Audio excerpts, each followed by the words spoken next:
Magandang araw mga katangkay, ang inyong nga pong lingkod ay nagluto ng sinampalukang laing.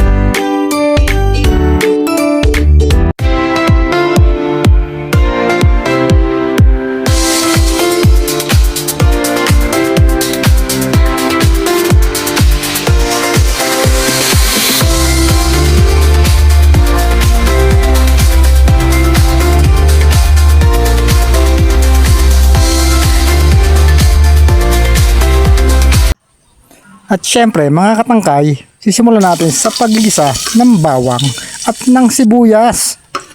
Hintay lang po natin maging golden brown mga katangkay at isunod na po natin ang pangpaalat na patis.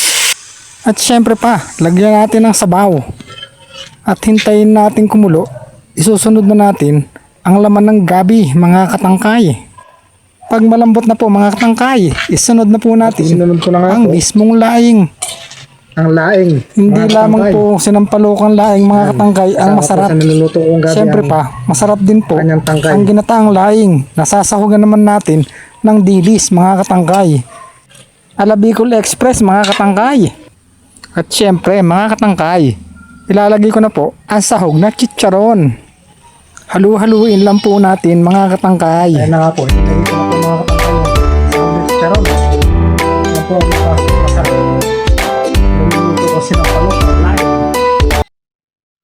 Pag malambot na po ang laing mga katangkay, pwede na po natin ilagay ang asim na sampalok.